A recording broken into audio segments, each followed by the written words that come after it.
Right now, there are more people on Facebook than there were on the planet 200 years ago. Humanity's greatest desire is to belong and connect. And now we see each other. We hear each other. Grandpa, I love you. I love you. Well, I want to take a picture. We share what we love, and it reminds us what we all have in common. Dug out alive and well after 7.5 days. If you believe in yourself, you will know how to ride a bike. Rock and roll! So now technically your device is on. Can you tell? Oh, that's exciting! And this connection is changing the way the world works. Governments are trying to keep up. No, we can't test the freedom. And older generations are concerned. Many people are very concerned about tomorrow. They could get worse next year. The game has new rules. The next 27 minutes are an experiment. But in order for it to work, you have to pay attention.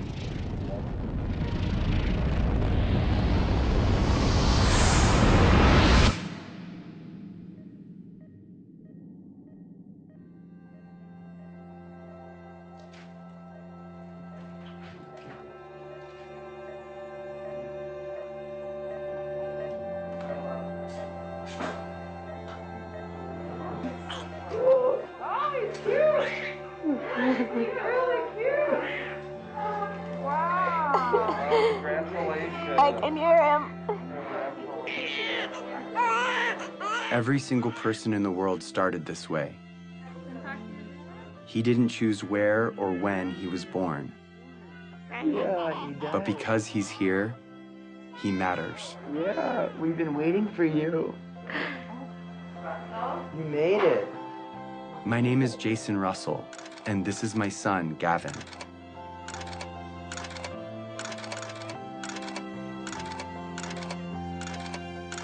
He loves jumping on the trampoline, being a ninja, and dancing. What are you doing? Making snow angel. How do you do that? You do this. And just like his dad, he likes being in movies. Action. Look up! Look out, people! It's a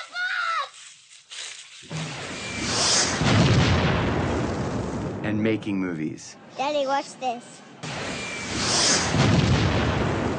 think you got the video. But he was born into a pretty complicated world. And as a dad, I want him to grow up in a better world than I did. And because of the course of events in my life, I see a way to get there. It has become my job. Who are you to end a war? I'm here to tell you, who are you not to? Hey, Gavin, what's up? Years before Gavin was born, the course of my life was changed entirely by another boy. And who's this right here? Jacob. Who's Jacob? Jacob is our friend in Africa. It's been almost 10 years since Jacob and I became friends. It's okay, they're nice. These are different than sharks. But when my friends and I first met him in Uganda, in Central Africa, it was in very different circumstances. He was running for his life.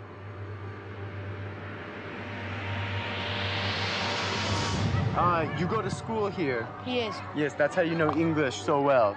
I know. Yeah. How many nights have you stayed here? Hello. You are making our work very, very difficult. You stop that now. The night I first met Jacob, he told me what he and other children in northern Uganda were living through. We worried the rebel when they raise us again, then they will kill us. My brother tried to escape. Then they killed using panga. They cut his neck. Did you see it? I saw. We fear that if we sleep at our home, we can be abducted by the rebels because our home is far away from town. They will catch us, then will take us there in the bush. So come here to save our life.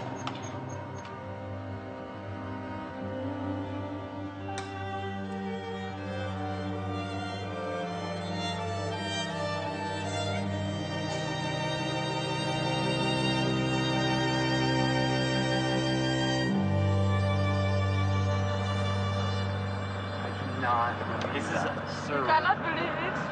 This has been going on for years. If that happened one night in America, it'd be on the cover of Newsweek. What is it that you want to be when you grow up? For me, I wanted to be lawyer, but no money. I don't have money to pay my school fees, so that I learned and then I be lawyer. After spending a few weeks with Jacob, he told me something I would never forget. So it is better when you kill us. And if possible, you can kill us, you kill us. For us, we don't want now to stay. Because You don't want to stay on Earth. we are only two, no one taking care of us. We are not going to school. So You would rather die than stay on Earth. Yes. Even now. Even now. Are we going to stay in our future? He told me more about his brother and what he would say to him if he were still alive. I love you, but now I miss you. So it is better when we meet. We are going, even if we are not going to meet, but we may meet in heaven, you see. So it is better. I will not talk much. I will start something. Because if I saw my brother once again, I don't.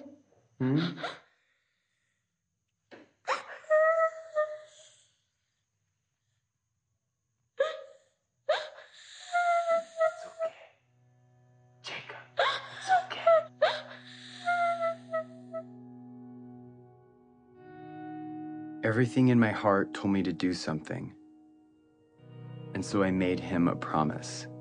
And we are also going to do everything that we can to stop them.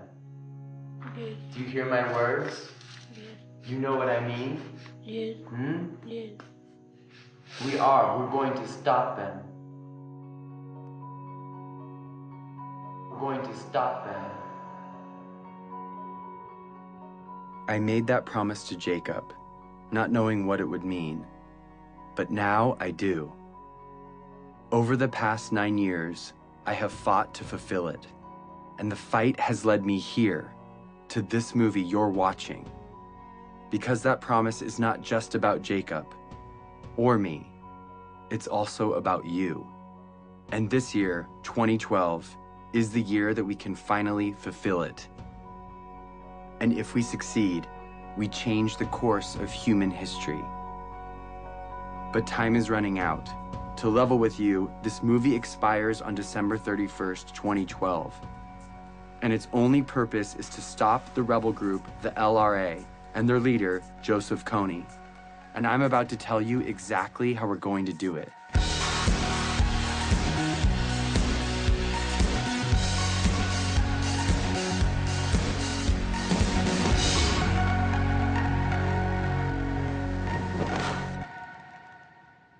So the thing is, my son Gavin I've never really explained to him what I do. He knows I work in Africa, but he doesn't know what the war's about or who Joseph Kony is. So I'm gonna explain it to him for the first time today. That's what we're doing. So Gav, are you ready? Yeah. I'm gonna ask you some questions, and you can just look at me and answer the questions to me. I'm kind of nervous. What do I do for a job? I stop the bad guys from being mean. Who are the bad guys? Do you know where Star Wars people. Star Wars people? Yeah. Those are the bad guys? Yeah. Can I tell you the bad guy's name? Yeah. This is the guy, Joseph Kony. He's the bad guy? Yeah. Who's this? Jacob. Joseph Kony, he has an army, okay? And what he does is he takes children from their parents and he gives them a gun to shoot, and he makes them shoot and kill other people. But they're not going to do what he says because they're nice guys, right? Yeah, they don't want to do what he says, but he forces them to do bad things. What do you think about that? Sad. I couldn't explain to Gavin the details of what Joseph Kony really does. Because the truth is, Kony abducts kids just like Gavin.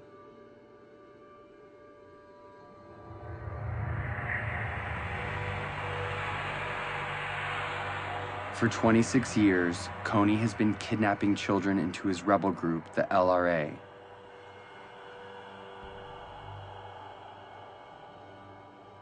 Turning the girls into sex slaves. And the boys into child soldiers. He makes them mutilate people's faces. And he forces them to kill their own parents. And this is not just a few children. It's been over 30,000 of them. And Jacob was one of those children.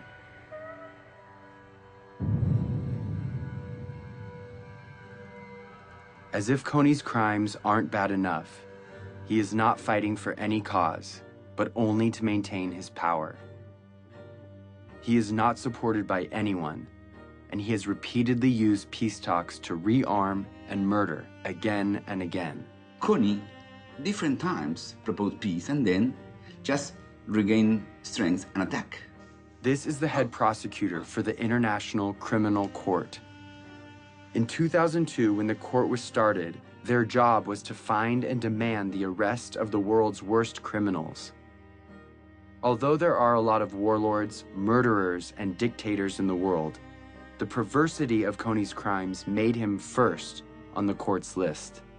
Kony is the first guy indicted by the ICC. But the crimes basically are these: crimes against humanity and war crimes committed against the civilian population, including murder, sexual slavery, rapes, abductions. We need to plan how to arrest Kony. Start to plan and start to be serious. In fact, the only way to stop Kony is showing him, guy, we're going to arrest you. What do you think we should do about it? We should stop him. The criminal here is Kony. Stop him and then solve all the problems. We should stop who? Him. It's obvious that Kony should be stopped. The problem is 99% of the planet doesn't know who he is. If they knew, Kony would have been stopped long ago. Let the world, let the international community take justice to him there. Follow him wherever he is. First, to rescue our children. And secondly, to deliver the justice. We are determined to cooperate with any friend of Uganda to ensure that this mindless killing and slaughter is ended. When my friends and I came home from Uganda, we thought that if the government knew, they would do something to stop him. But everyone in Washington we talked to said there is no way the United States will ever get involved in a conflict where our national security or financial interests aren't at stake. No administration, Republican, Democrat, Obama, Bush, Clinton, doesn't matter, would do enough because it's simply not an important enough issue on the radar screen of American foreign policy. Since the government said it was impossible, we didn't know what else to do but tell everyone we could about Jacob and the invisible children. Let's show this movie to as many people as possible in such a way that we can't be ignored. And when we did, people were shocked, and their awareness turned into action. We started something, a community. I have friends that have been living in this conflict their entire life. Fight for that, because that is what is going to change this world, and that is what defines us. We got creative, and we got loud. It's not over! It's not over! It's not over! And as the LRA began to move into other countries, Jacob, and other Ugandans came to the US to speak on behalf of all people suffering because of Kony. Even though Uganda was relatively safe, they felt compelled to tell the world that Kony was still out there and had to be stopped. I'm here so proud advocating for the people who are back at home. And this change we're going to make is going to last forever. We built a community around the idea that where you live shouldn't determine whether you live. We were committed to stop Kony and rebuild what he had destroyed. And because we couldn't wait for institutions or governments to step in, we did it ourselves, with our time, talent, and money. So we rebuilt schools. The best you can offer a child is by letting them be independent, and that was providing education. We created jobs. I have seen the lives of those who have been hopeless. Now they have hope. And we built an early warning radio network on the front line of the war to protect villages from rebel attacks. To update real time what's happening on a war zone 8,000 miles away. All of this was funded by an army of young people who put their money toward their belief in the value of all human life. They gave a few dollars a month of what little they had to a program called Try, and proved that a bunch of littles could make a big difference. And as a result, the unseen became visible.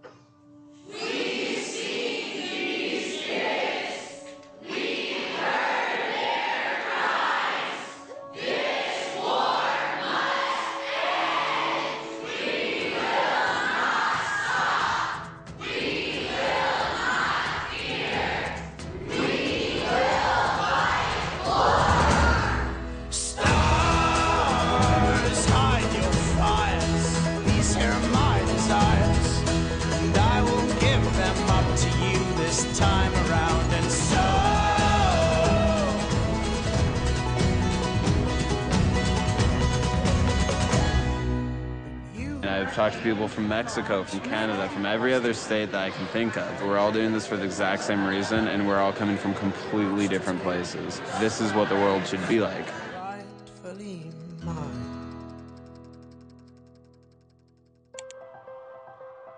So with hundreds of thousands of people with us, we went back to Washington, D.C., and we met with congressmen and senators one by one on both sides, Republicans, Democrats, and they all agreed with us. Joseph Kony's crimes had to be stopped. Of all the problems that are out there, none is more severe than one that mutilates and takes the lives of little kids. These young members of the Invisible Children organization know that no child should live in fear of being abducted or killed.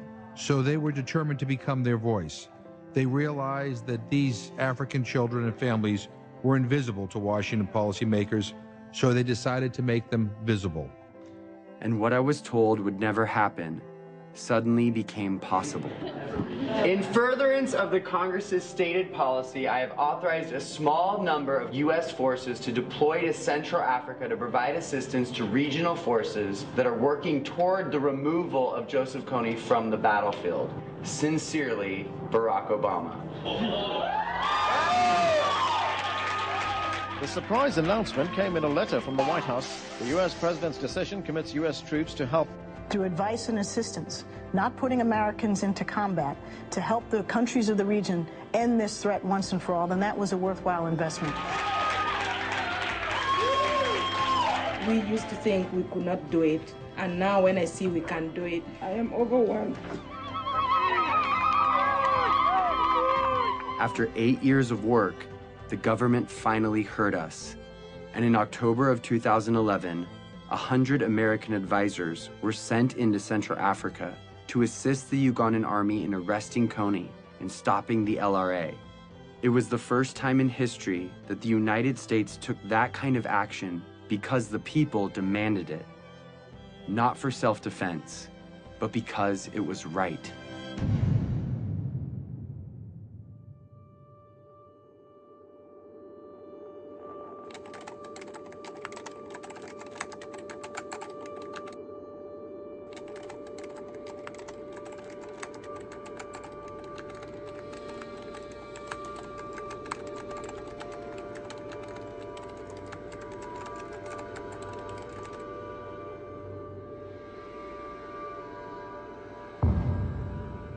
We've come so far, but Kony is still out there. He's recently changed his tactics, making it even more difficult to capture him.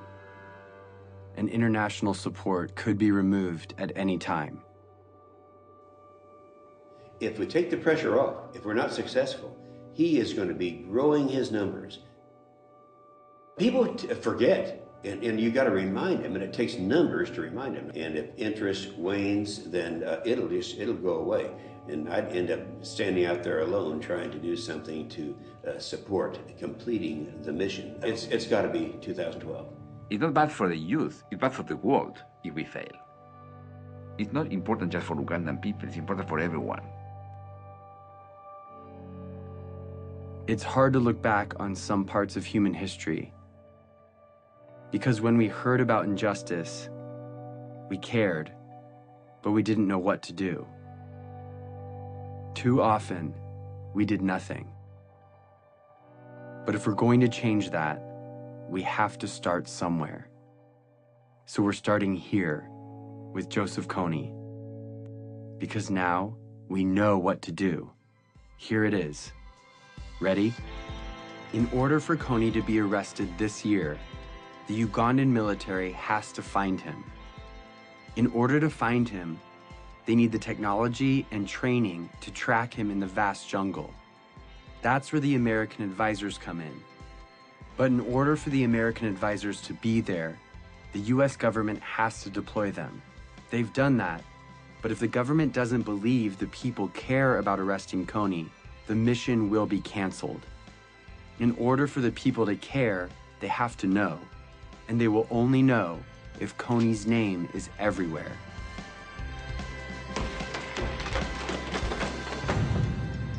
This is the dream. Kony arrested for all the world to see, and the abducted children returned home. Here's the biggest problem. Yeah. You want to know what it is? Yeah. Nobody knows who he is.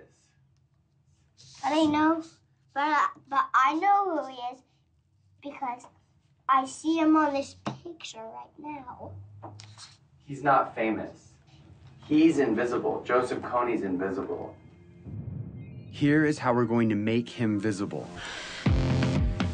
We are going to make Joseph Kony a household name, not to celebrate him, but to bring his crimes to the light. And we are starting this year, 2012. We are targeting 20 culture makers and 12 policymakers to use their power for good. Let's start with the 20 culture makers. Celebrities, athletes, and billionaires have a loud voice, and what they talk about spreads instantly.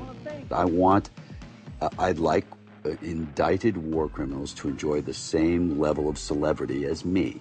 That seems fair. That's our objective, is to just shine a light on it. If our goal is to get Kony's name known, the known should join us. We are targeting 20 of the most diverse and influential culture makers to speak out about Kony and make him famous. Oprah, Mark Zuckerberg, Ryan Seacrest, Bono. Then we're going after policymakers, the ones that have the authority to see Kony captured. They decide if the advisors stay or leave. So we need to remind them that in this election year of fighting and name-calling, no matter what side you're on, this is something we can all agree on. If a senator or congressman notices 25 phone calls on any issue, on any given day, it is noted. When citizens, by the hundreds of thousands, start demanding that our government do something, suddenly it becomes in the national interest of the United States government to respond to this problem. We've identified the 12 policymakers that could change the game regarding Kony, so we're targeting them. On our website, we've made it easy to write them directly, call them, meet with them, and get their attention. If my son were kidnapped and forced to kill, it would be all over the news. So we are making Kony world news by redefining the propaganda we see all day, every day, that dictates who and what we pay attention to. A lot of people feel powerless to communicate their ideas. They think that, okay, you know, I'm not a corporation, I don't own my own magazine or news station, I just don't have any say. But seeing what I've done, I think it's empowered a lot of people to realize that one individual can make an impact. And I actually want to demystify and say, here are these really simple tools. Go out and rock it. And that's just what we intend to do. Our goal is to change the conversation of our culture and get people to ask, who is Joseph Kony? We have printed hundreds of thousands of posters, stickers, yard signs, and flyers that are right now, today, being put up in major cities all over the world. We have thousands of Kony 2012 bracelets that we want everyone to wear, this year only. Each bracelet has a unique ID number. Input that number and you enter the mission to make Kony famous. You can geotag your posters and track your impact in real time. Everything you need is in a box called the Action Kit. It has 2 bracelets, one for you and one to give away. And if you want to help fund our life-saving programs, donate a few dollars a month through Try, and you can have the Action Kit for free. Start making Kony famous today. But all of these efforts will culminate on one day, April 20th, when we cover the night.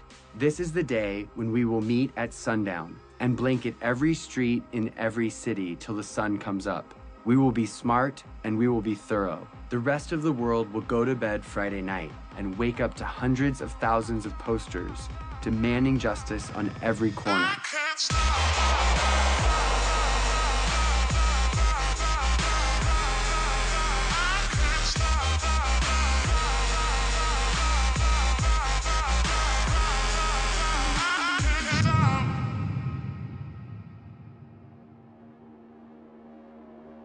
It's always been that the decisions made by the few, with the money and the power, dictated the priorities of their government and the stories in the media.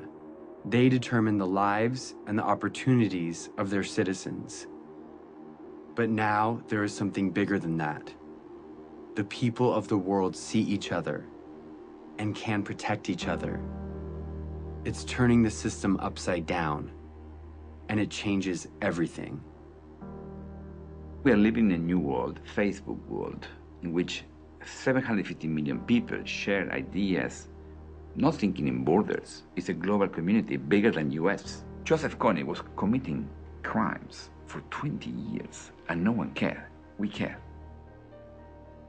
We have reached a crucial time in history where what we do or don't do right now will affect every generation to come.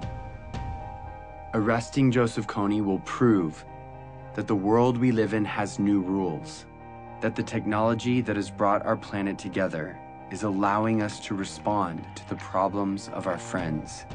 When it ends finally by bringing Kony justice, it should be celebrated like worldwide. We are not just studying human history, we are shaping it. At the end of my life, I want to say that the world we've left behind is one that Gavin can be proud of, a place that doesn't allow Joseph Konys and child soldiers, a place where children, no matter where they live, have a childhood free from fear. I'm gonna be like you, Dad. When you grow up? Yeah. Are you sure? I'm gonna come with you to Africa. The better world we want is coming. It's just waiting for us to stop at nothing.